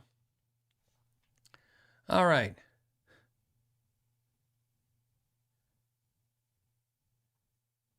Hold on. Let's see. I hope Marty gets like a Gibson. He's like, how come Rick Beato? Hey, wait a minute. See, that's what's nice to ramble for a little while. Why does Rick Beato get a Gibson, but Marty Schwartz gets an Epiphone? Gibson, explain that to me. Marty Schwartz is influential in my mind. Isn't he? You guys are probably like, what do you guys think? I think so. But then again, I watch more Marty Schwartz videos than Rick Beato, and I like them both. But I mean, Marty needs a Gibson, and an Epiphone, both. So, Music Therapy Lad says, hey, happy Father's Day. I'd get your signature guitar. I have two of Henning's. I tried to buy one Henning's. He wouldn't sell me one. I got no insight on that. I was like, Henning, I got to play like one of the prototypes, and I said, I love this. Can I have this? Like, not have, like, but can I buy it? And he's like, no, you got to get in line like everybody else. And I'm like, no hookup? All right. So, Brian says 3 million subs. So who has 3 million subs? Rick Beato or Marty? Who has more subs? Anyone know? Who has more subscribers? Marty Schwartz or Rick Beato? Yeah, but Rick is pushing 4 million. Because I'm going to tell you guys something I don't know if I'm supposed to tell you. Just if anyone can confirm, we're going to end the show on this kind of note. We'll do another giveaway though. Does anyone know who's got more subscribers? Rick Beato or Marty Schwartz? Rick has 3 million. Okay, I'm waiting. How many does Marty have? Anyone?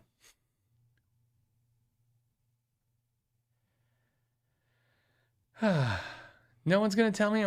Marty has 3.8. Get this. Marty has 3.8 the second time. What?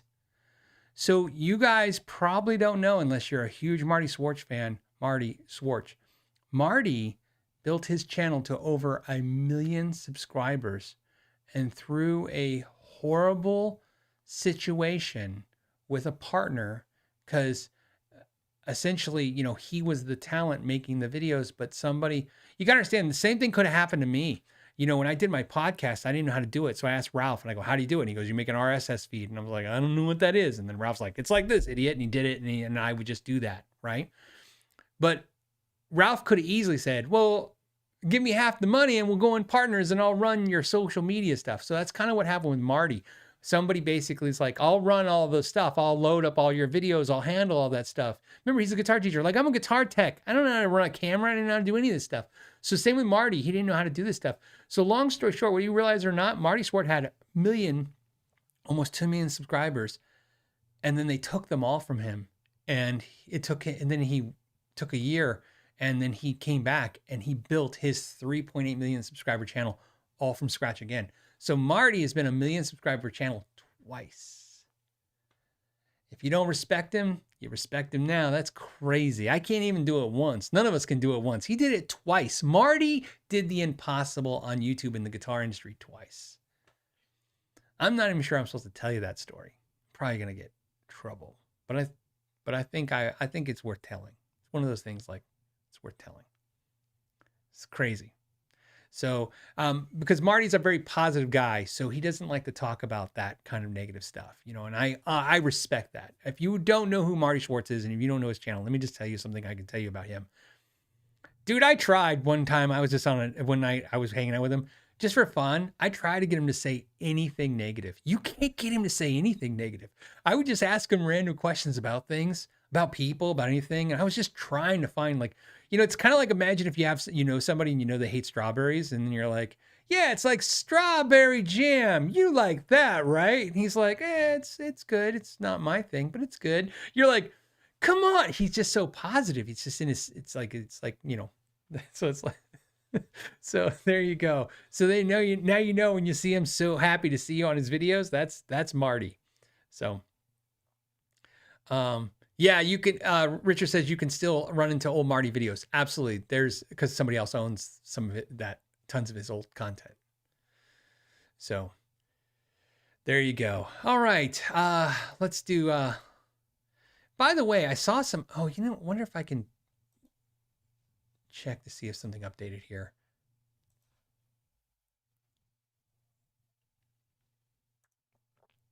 Okay. I thought I missed somebody. Okay. I was missing. It was Bill. It was Bill I was missing. His name is, it was Bill. It was Bill I was missing. Hey, Phil, I just bought my first tube amp. Congratulations. A Fender Blues Jr. I used a Blues Jr. in my newest pedal review video. Your thoughts for the first 3 pedals? Well, 2 of the pedals are going to be demoed next week through a Blues Jr. But let's see. Blues rock. I'm not gigging, but I love to play. Thanks for a great show. So 4 pedals. What my first 3 to 4 pedals? You know, this is tough, man. Because no matter what I'm gonna say, whatever I say, everybody's gonna come up with 50. That's why pedals make me nuts. It's like there's 5,000 versions of the same thing. So I'm gonna talk in original pedals, no variations. To me, I love the Zen Drive. That's a great classic pedal. If you want to get the Joe Bonamassa, the Robin Ford tone, you can pull off John Mayer stuff with that. I mean, it's a great pedal. There's variations of it, but the Zen Drive's a pretty easy thing. Warm Audio makes one, so check that one out. So to be clear, I had the Hermedia. I just want to be clear. I had the Hermedia, the original one. I sold it for $500 or I don't know, some amount. And then I took the money and I bought the Love Pedals recreation of it. That's, you know, that's authorized. I'm going to probably sell that one and now get the other one because I don't really care. I just want the effect of it. But that's a great pedal. Another great first pedal, especially because your Blues Junior's got perfect clean platform with some great reverb. Get a delay pedal. They're fun, right? I would definitely get a delay pedal. There's a ton out there. I'm a big Boss DD3 fan. It's pretty basic. You can pick one up and use all day long. Boss DD3, that's a great pedal. What else is another great pedal? Boss Blues Driver. Look, I'm trying to keep the pedals reasonable. I'm not gonna preach out. So if you're asking me for $300 pedal suggestions, I don't have any. That's a great pedal. So something like that would be really cool and fun. And what else? I really love the Taurus servo pedal. I have both versions. Both versions are great. I told you guys the second version, which was a little bit more involved, I didn't know if I liked it. I liked it just as much now. I'm going to probably eventually talk about it. So it's Taurus servo. They're made in Poland. They're probably $150 now. That pedal literally ruined me for amps. That's why, if you notice, in fact, I think it ruined me for pedals. It ruined me for everything. I just shove that thing in front of whatever I want, and in whatever I want, whatever amp I have, it just makes my amp do what I want it to do, which is give me more sustain and sound a little fuller. So I would definitely look at that as just a beautiful pedal and as a boost. See, Proco Rat, you guys are like, right? But the somebody said a looper pedal. Looper pedal would be cool. I don't know how new of a player you are, so looping is always a great pedal to have. A tuner is a given. Tuner pedals are good. I use clip-on tuners for the most part, but you can use a clip-on better. I once said you're not a real guitar player until you have a wah. Somebody says a wah pedal. See how crazy this is? Like, you can't even name 5 pedals. You got to name 500 pedals. Somebody says a rat. What's on my board? So on my board right now, I have the NUX Atlantis reverb and delay. You don't need the reverb, but the delay is great. And I have that pedal in there. I have the Taurus servo. I have the OD11, which is a Zen drive. It's a clone of the Zen drive. So that's what I said. I'm usually switch between that. And I have... That's it. Like looking, I'm like, I can't see. Well, because I say that's it because I have the 2 pedals that I'm demoing that I can't release yet. But those are great. So let's see. Something green. Noise gate. I don't know if I'd do a noise gate. Okay. And then Bill, you know what I'll do? I'll tell you what, Bill. Bill, you just want to snark. A snark air, Bill. Or it was Bill. It was Bill. You just want to snark air. Just go to the Know Your Gear podcast website and hit us there. We do that because obviously it's our website. If you click it, you go right to us. We'll respond to you and get you a snark air. And then if you have a snark air on your guitar, you don't have to worry about buying a tuner pedal right now, and you can buy that a little later and add something else to the board. That'll be cool. And then I think we should finish up with, so he's like, the Panda's like a fuzz. Yeah. I feel like, see, it's never ending. Okay. Van says, Phil, do you still have your Taurus Acid Reflux? I don't. That's a great delay pedal. I don't have it anymore. I don't have any delays or reverb pedals anymore, except for the NUX Atlantis pedal. That's it. Like I said, I purged out so much stuff. I'm just down to a few pedals that I just use all the time now. And then I've decided at this point, I use them so much that when I'm just burnt out, I'll go buy something else and try something new.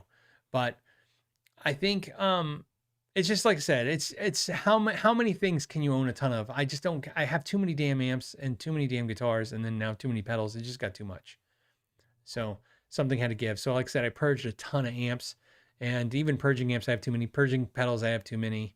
It's right. It's things. Oh, you know what? Yeah, the 11 says the JHS $99 line is a great line of pedals. I agree. So, okay. And then I want to give away one more tuner before I go. So let's see if I can grab one more topic question and we'll end on that. as I look and look for pages and pages and pages of stuff.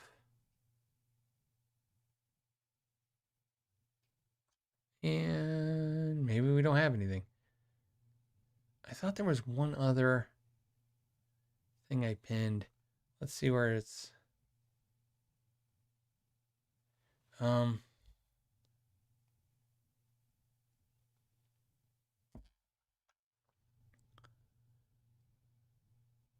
Okay, maybe I don't have anything. I want to give away one more tuner.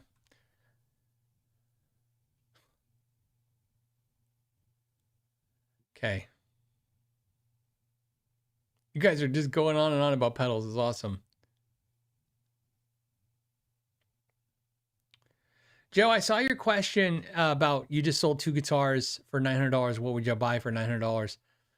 I just don't know. You know, I don't know. Well, I don't know what you like. I don't know what you want. I don't know what what you're out there looking for. I feel like that's what's tough. Some of those questions, I love the question, but I just don't have any.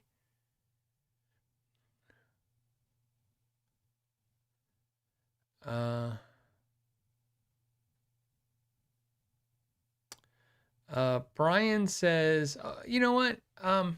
Is it fair to give a moderator a tuner? Yeah, why not?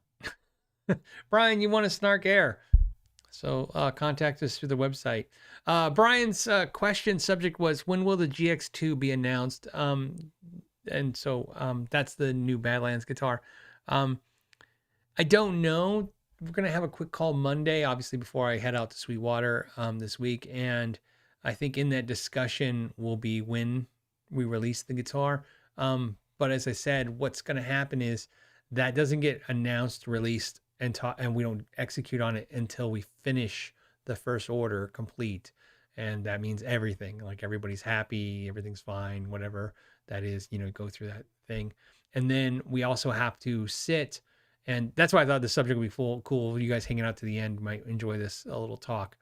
We're also going to have some conversations because remember, we also have to go over what we execute on. Like in other words, what we did with the Badlands Redline. What did we do right? What did we do wrong? What did we learn from? There was a lot of stuff that was good and a lot of stuff that was really, really hard obstacles that we got past. One of the things that was tough was I talked about this to death, but like I said, I want to share this. This isn't about the guitars. You can't even buy the guitars. So we're not talking about the guitars. We're talking about the experience of running this or working with this project. One of the things, as you know, originally we got the first prototypes and we didn't like the case. We didn't feel like the case was great. So when I said that we ended up buying the TKL case, that's actually true, but there's more to it. We actually took a Badlands guitar to Virginia, to TKL. They did a 3D model of the guitar and made the case specifically so that it fits the guitar so tight and so perfect, it's safe. We can ship that guitar in that case. I'm not saying TKL saying this. I'm telling you, if you were to shut those latches, take that case the way it sits, no padding, no nothing, and give it to a man and ship it across the country, that guitar will be fine. That case is so well fitted. And that's why if anyone has one, you'll see the case is it's almost like 2 inches narrower than a normal case. We had that case custom made. Okay, that sounds great. Here's the obstacle that happened. The problem was that case was super expensive. Okay, it was actually double what we thought we were going to have to budget in for a case. So you got to understand, immediately we lost $80 of our profit off the guitar. And then remember, we're on narrow margins to begin with. But the next thing that happened was TKL made a mistake, and the mistake was they shipped those cases to us in acoustic boxes. I don't know how that happened, but it happened. It's a reality of your life. The problem for us is the boxes were shipped on pallets because we bought so many cases that when they got the pallets to the shop, they get safe because they were stacked and saran wrapped. And you guys, if you go to Instagram, you'll see the pictures of those cases. But now we have to buy all that bubble wrap and all that stuff. And then the shop had to do that and they weren't prepared for do that. So they had to do that. So we've gotten some feedback. Brian was one of them that some of his Badlands came to him. It was safe, but because of course, like Brian, as I just told you, I know it's safe because the case is pretty, like if you break that guitar in that case, that UPS guy just hates your ass. You might want to find out what you did to him. Right? Because you're pissed him off. But you know, Brian noted and sent me pictures saying, hey, look, there wasn't enough packaging, you know, bubble wrap in there.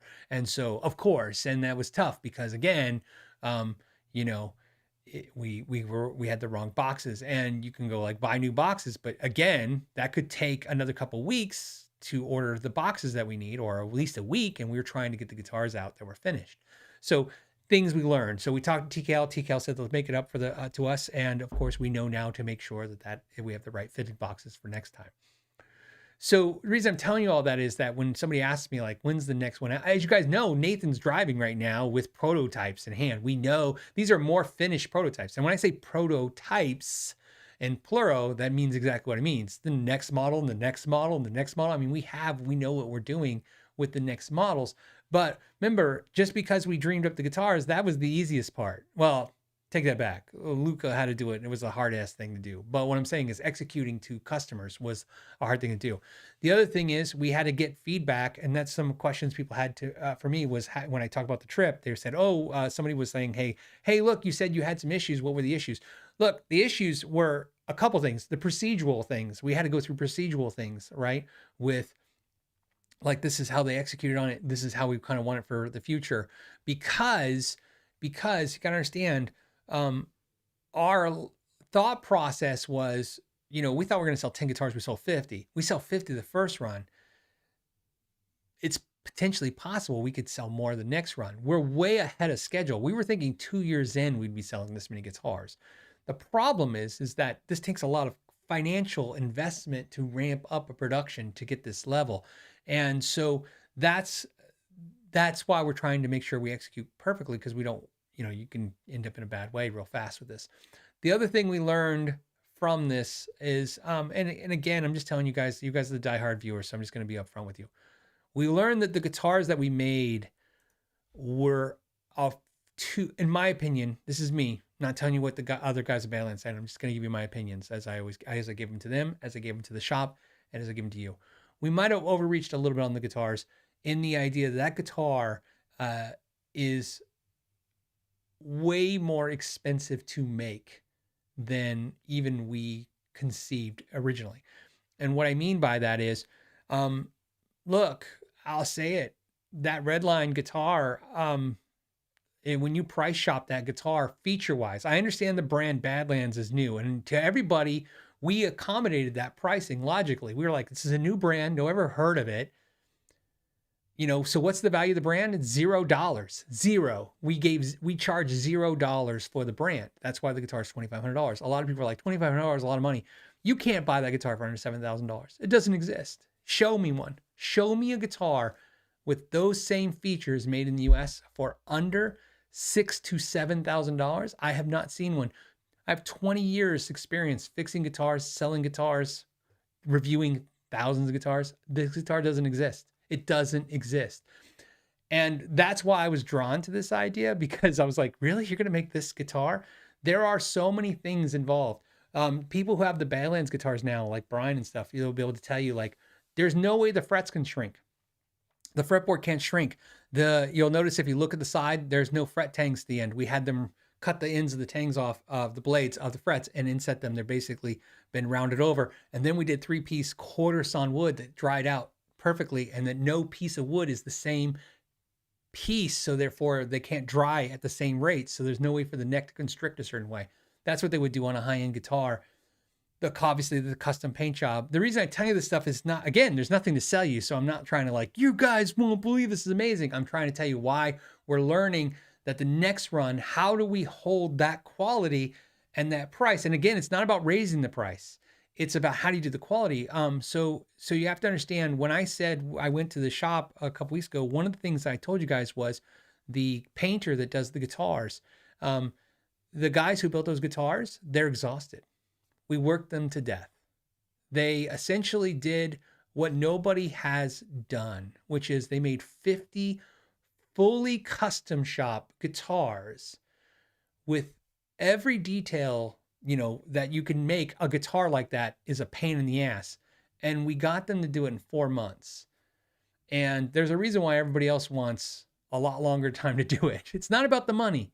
It's not about the money. Because remember, the discounting was because we just discounted what we'd make, just like the manufacturer. The builder was paid the right price. So it's not that.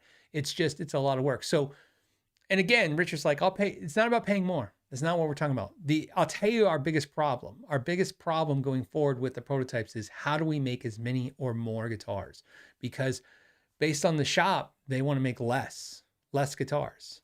And it's not, we're going to make less and raise the price. The problem is if we make less, we're still going to hold the pricing basically. So that's what we're going to work on and stuff. And again, we still have to get all 50 of the originals out. We still got to get everybody happy. We got to figure out, and then we got to get the feedback from everybody and what their experience was and what was good about it and what was bad about it. Learn from that, execute on that stuff.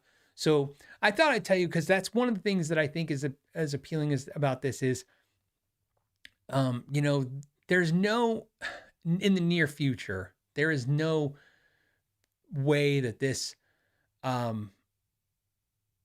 endeavor is financially lucrative to the point where that's the focus of this. The focus has always been, hey, here's a gap in the market. Why is that there? Let's make something fun, which is, these custom shop 80s looking guitars. There's a reason why nobody wants to make them. I can tell you right now, I figured out, I have learned a lot. And what I learned is I know why. I can tell you exactly why no one wants to make them. They are the opposite of what everybody else is doing right now, which everybody else is like dinging up guitars and relicing them and being like, oh, here's a relic for $4,000. I'm like, I'm sure they're loving life, right? When you have to build a guitar that's highly polished, high details with a lot of different issues going on, different things in the stains and different things in the paint job, and then fit and finish wise, it's a little, so yeah. Brian says, yeah, the paint job was hard and complex for 50 guitars. It was, we really think we taxed the painter a lot, to do that many guitars in that period of time. So again, I'm not telling you, so don't take it. I'm telling you the experience. I'm not telling you the answers to what's going to happen next. I don't know if it means we're going to have to take a longer to build the next ones.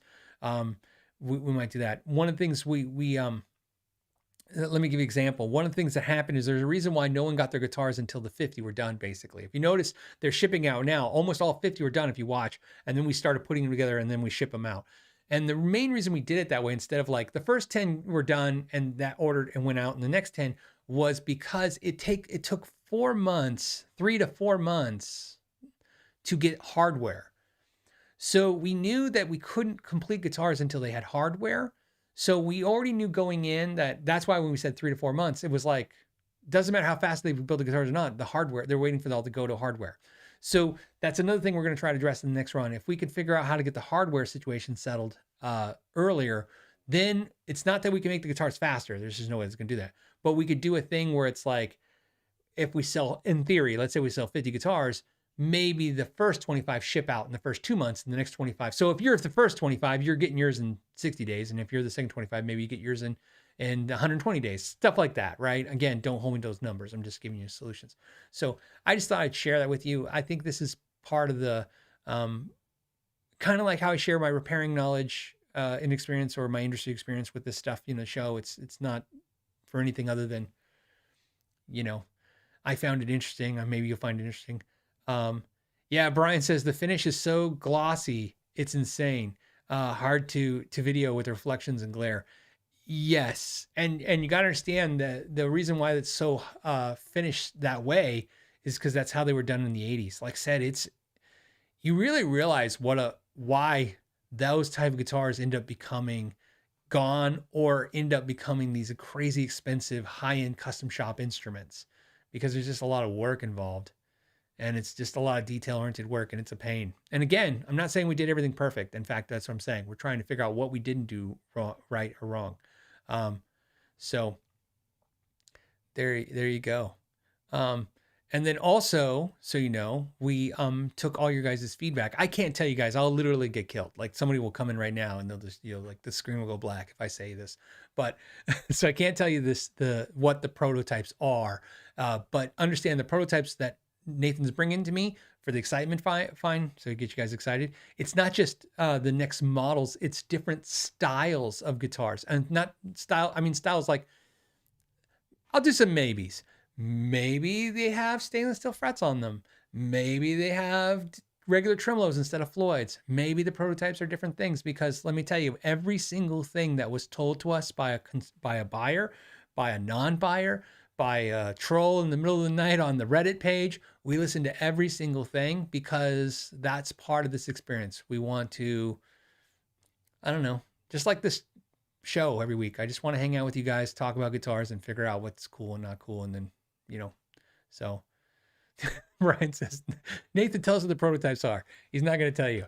So, yeah. So, and again, I plan to share more of the Badlands. I kind of hope that once, again, everything's finished and we go to the next series of guitars, I'll probably have more of a candid talk, and maybe if you guys are up for it, and let me know in the comments, if you guys want, I can get the other owners of Badlands and we can do a separate not a Friday show, but another podcast here, and maybe we could tell you about our stories and what we had. There's a lot of horrible things that happened along the way. And a lot of great things. I mean, we had a lot of great things. I mean, like I said, it's cool, but a lot of also crazy things that it's a long fight. And I'm glad we did it, because I've learned way more about the industry than I thought I knew. I thought I knew something, and then I did this. Okay. It's time to go, though. It's Father's Day weekend. Please, if you please enjoy your Father's Day, and if you're not the fathers, then enjoy the rest of your weekend. I should have said something for Mother's Day. I feel horrible. I didn't say anything. So, anyways, enjoy your weekends. Have some good time, and look forward to some videos. And then also, like I said, next week I will be doing a podcast, but I have no idea how it's going to go, because I'm at Sweetwater. I'm at Sweetwater for a couple days for Gear Fest. I will be filming stuff. And since I was like, I always I'll just tell you, one of the things I'll probably be filming is some new secret PRS coming out. And I know, like, what? Yeah, it's what everybody's been thinking is coming out. It's coming out. So we'll be talking about that too. So I'll do a deep dive there and stuff, and I'll do some other stuff. All right, guys. Thank you so much. Thank you to the moderators. Thank you to the patrons and the members. Thank you to everybody who hangs out and gives a like button. Oh, and then one last thing for the diehards. YouTube added a new feature that is badass. And the feature is, when you guys put comments in videos now, I see a little icon next to your name if you're a subscriber and how long you've been subscribed. So it was crazy today looking. Man, some of you guys have been subscribed longer than I've been alive. I don't know how that's possible. But anyways, so really cool. So if I can tell you right now, that is awesome. So when I'm scanning comments, trust me, I'm not saying I'm only going to look at the subscribers, but it's just so eye-catching to see the icon. It's a little YouTube like red play button above your name. I don't know what you guys see, but that's what I see. So it's next to your name, and then if I hover over your name for a second, it tells me how long you've been a subscriber. So thank you guys for doing that. And if you want to get my attention, just keep in mind that's probably a great way to do it, because when I'm scanning, I'm going to hit those first every time. All right, guys, on that note, thank you so much for your time. Till next week, I guess know your gear.